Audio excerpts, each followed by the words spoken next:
وسهلا بكم يا اصدقاء فيديو جديد. انا سلمى حجاج ودي قناتي تحفه تحفه. وفيديو النهارده هنتكلم عن حاجه انا اتسالت عليها كتير جدا من ساعه ما بدات، وهو ازاي بعمل التصاميم اللي بالخط الكوفي المربع زي اللي ظاهره قدامكم دلوقتي دي على الشاشه. في البدايه ساعه ما بدات التصاميم دي كانت عباره عن شخابيط كده على ورق، بمسك الاول زي سكتش او اي ورق، او حتى ساعات كنت بمسك كراسه رسم بياني عشان كانت بتبقى متقسمه مربعات وارسم عليها الحروف.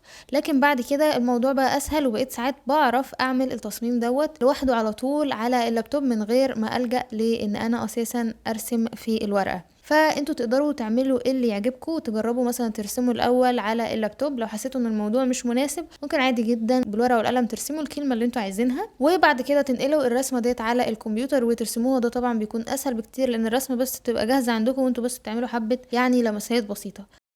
انا النهارده هرسم معاكم كلمه تحفه بالخط الكوفي المربع هنا على اللابتوب على طول او على الكمبيوتر على طول. اول حاجه عملتها ان انا بعد ما فتحت ادوبي الستريتور بضغط كده يمين في اي مكان فاضي وبقول له شو جريد. لما اقول له شو جريد هيطلع لي الجريد بالشكل اللي انتوا شايفينه دوت. وفي فيديو هنا على القناه عن الجريد بتاع ادوبي الستريتور بالتفصيل ازاي نتحكم فيه وازاي نغير فيه وكل الحاجات ديت. فاول حاجة بعملها هي ان انا من هنا كده برضو في اي مكان فاضي بضغط يمين واقول له شو رولرز. لما اقول له هنا كده شو رولرز هسحب هنا كده وبشوف بقى فين المربع اللي انا مش عايزة اطلع براه. يعني انا في مربع عايزة الرسمة بتاعتي او التصميم بتاعي يكون موجود جواه ومش عايزة اخرج بره عنه، عشان لو ما عملتوش الجايدز دي هتلاقوا نفسكم بعد كده يعني خارجين بره ورايحين كده حتة تانية والرسمة ما بيطلعش شكلها مربع خالص. لو عايزين مثلا الكلمة اللي انتوا تكتبوها او تبقى جملة مثلا فهتعملوها في شكل مستطيل، برضو تحطوا الجايدز دي على شكل مستطيل. ومن يمين هنا كده هقول له لوك جايدز عشان مش عايزاها تتحرك خالص. انا بقى برسم باستخدام المستطيل. هاجي هنا مثلا كده انا عايزة اكتب تحفة، فبتخيل الته مثلا هحطها فين. فطبيعي ممكن ابدا عادي خالص من تحت والرسمه تلف معايا من هنا، او ممكن ابدا من هنا كده بالطول والرسمه برضو تلف معايا من هنا. انا النهارده حابه ابدا من المكان ده. الرسمه اللي انا هرسمها هيكون الخط فيها عباره عن مربع واحد، يعني سمكه مربع واحد. يعني بصوا لما اجي ارسم مستطيل هرسمه كده بالشكل ده واحطه هنا. ده كده المستطيل بتاعي. طبعا هديله لون ويستحسن بقى يكون لون غامق عشان احنا شغالين في خلفيه بيضه. ده كده اول حاجه في تحفه بتاعتي. ممكن ارسم مستطيل تاني او هو نفس المستطيل دوت اعمل منه كنترول سي كنترول في او نسخه اخرى، وانا ضغطه شيفت كده الف واجي هنا. ده كده بدايه حرف الت. وبعد كده هاخد دوت برضو كنترول سي كنترول في عشان اعمل حرف الحاء. مثلا انا هعمل حرف الحاء هنا. كل الحاجات دي قابله للتعديل، يعني وانا شغاله دلوقتي معاكم ممكن تلاقوني عدلت حاجه تانية. ونفس هي دي برضو كنترول سي كنترول في شغاله كله كده على الكوبي، وانا دايسه شيفت الفها بالشكل دوت واحط هنا كده الحاء. ممكن احس لا ان الحاء دي مثلا كتير عليها ان هي تبقى طالعه كل ده، فاحطها هنا كده بالشكل ده. وممكن عادي ارجع بعد كده اطلعها فوق تاني حسب ما احس الرسمه متناسقه اكتر في انهي شكل. هاخد بقى الخط الطويل قوي ده كنترول سي برضو كنترول في والفه بالشكل ده واحطه هنا. بعد كده ناقص لي حرف الف وحرف الت المربوطه. هاخد برضو نفس الشكل ده ونفس الشكل ده كنترول سي كنترول في واحطهم هنا. النقط بصراحة انا بحب احطها في الاخر خالص لان النقط من اكتر الحاجات اللي اماكنها متغيرة، فبحط النقط في النهاية. صغر ده كده بالشكل ده، وهو هنا كده كنترول سي كنترول في احطه هنا.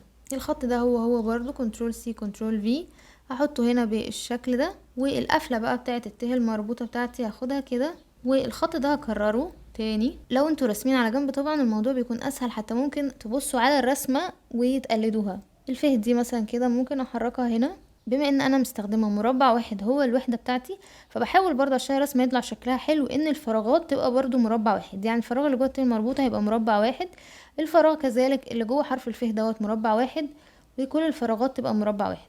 انا حاسه ان الرسمه ممكن تبقى في مربع اصغر من المربع دوت. فاللي هعمله ايه ان انا هاجي هنا كده واعمل مربع بالشكل ده، وانا ضغطه شيفت هسحب وهعمل مربع وهديله بقى ستروك كده يكون مثلا لونه اخضر. وهبدأ وانا ضغطه شيفت اصغر المربع ده. هضغط يمين وهعمل unlock guides. وزي ما قلنا ان عشان احنا شغالين على الكمبيوتر على طول فطبيعي كل شوية هنعدل حاجات كأننا بقى بنمسح بالاستيكة ونرجع تاني نعيد تاني. نعمل لوك جايدز بالشكل دوت ونسحب الحروف بتاعتنا هنا وبعد كده هعلم على المربع بتاعي وهصغره. لقيت ان ممكن اللوجو يبقى متجمع في مربع اصغر بالشكل ده. هعمل برضو unlock guides وهسحب ده هنا وهنزل بالجايد ده هنا واعمل لهم لوك مرة تانية. هقصر بقى دي بالشكل ده. وحرف الحاء برضو مش محتاجة ان هو يكون بكل طول ده، فهنزل بيه هنا كده وهنزل بدي هنا عشان الاقي مسافة احط فيها حرف التاء. واقصر حرف الت هو كمان عشان يبقى في نفس الطول. طبعا التاء المربوطة برضو هننزلها هنا كده بالشكل ده. ودلوقتي بقى نيجي لفقرة النقط. النقطة هي عبارة عن مربع، وانا ضغطة كده شيفت هسحب وهرسم المربع بتاعي. وبرضو بين كل نقطة ونقطة بحب اسيب مسافة مربع. ودي النقطة التانية هحطها هنا كده جنبها. في كمان النقطتين بتوع تحفة فهاخد دول كده، ونقطتين بقى بتوع تحفة ممكن نعملهم بالطول بالشكل ده. وعشان الته ديت والنقطة ديت تبان هي تبع الته فعادي خالص ممكن نقربهم من بعض ونقرب النقطتين دول هنا كده برضو من بعض. بعد ما اطمن ان اللوجو بتاعي تمام وكل حاجة فيه كويسة، ببقى عايزة بقى اوصل كل الحروف دي ببعضها. عندي كذا اوبشن، يا اما عادي اعلم عليه كله كده على بعضه ومن اوبجكت هنا اعمل جروب عشان يتحرك لي كله مع بعضه، او ممكن اعمل حاجة تانية حلوة جدا وهتفيدني قوي، وهي اني اعلم عليه كله كده واجي هنا بالشيب بيلدر تول وابدا اعلم عليه بحيث ادمجه كله مع بعضه. لكن خلي بالكم من حاجة، ان في اللحظة اللي بنبدأ فيها دمج الحروف كلها كده مع بعضها والاشكال دي كده كلها مع بعضها، يعني مفيش رجعة، مش هتقدروا بقى تشيلوا الحرف ده من هنا وتحطوا النقطة دي هنا، لا. فعشان كده لو انتوا ناويين تعدلوا في المستطيلات اللي انتوا رسمينها ديت، الافضل ان انتوا تحتفظوا بقى بنسخة من الشكل وهو مستطيلات هنا كده على جنب، ودي بقى تغيروا فيها زي ما انتوا عايزين. كده بقى كله عندي قطعة واحدة طبعا من غير النقط. ده كده شكل اللوجو بتاعي، وهو كل الزوايا بتاعته زوايا حادة. في حركة تانية برضو ممكن تعملوها بتدي شكل كده احلى للوجو، خصوصا مثلا لو بتعملوا باللوجو دوت اسم مثلا لطفل، فاللوجو دوت شكله جد قوي او طريقة الكتابة دي شكلها جد قوي وهي مضلعة كده. فاللي هعمله ان انا هخلي الحواف اللي هنا ديت تكون ناعمة مش مدببة بالشكل دوت. هعمل دوت عن طريق ايه؟ حطيت الشكل بتاعي كله بالنقط بكل حاجة في جروب وهضغط عليه، وبعدين هروح على الدايركت سيلكشن تول وابدأ اسحب النقطة اللي بتظهر لي هنا دي. يعني مثلا اما اسحب كده هلاقي الشكل كله بيلف معايا بالمنظر اللي انتوا شايفينه ده. اقدر ان انا الف كله كده واخليه كله ناعم بالشكل اللي انتوا شايفينه ده، او اقدر الف نقطه نقطه. يعني مثلا افرضوا انا عايزه النقطه دي بالذات او الزاويه دي بالذات تبقى زاويه، مش عايزاها تبقى ناعمه كده، اضغط عليها دبل كليك واخلي دي 0 واضغط اوكي، واخلي مثلا دي الوحيده اللي عامله كده، ودي مثلا كمان اخليها مثلا 0. فاقدر بقى اتحكم في كل نقطه انا عايزاها تكون كيرفد كده او منحنيه ولا عايزاها تكون عاديه خالص. واقدر بقى اغير اللون زي ما انا عايزة، اختار اي لون انا حباه، وده كده يبقى اللوجو بتاعي. ممكن تستفيدوا بالخط الكوفي المربع ده انتوا تكتبوا مثلا حكمة وتبيعوها على التيشيرتات او تابلوهات.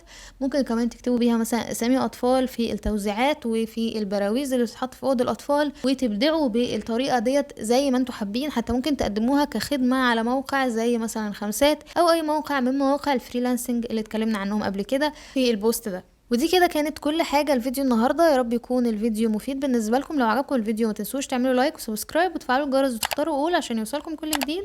كمان تقدروا تتابعونا على المدونة فيسبوك تليجرام وانستجرام، هسيب لكم كل الروابط دي تحت في صندوق الوصف. والى اللقاء في فيديو جديد، دمتم بخير، باي باي.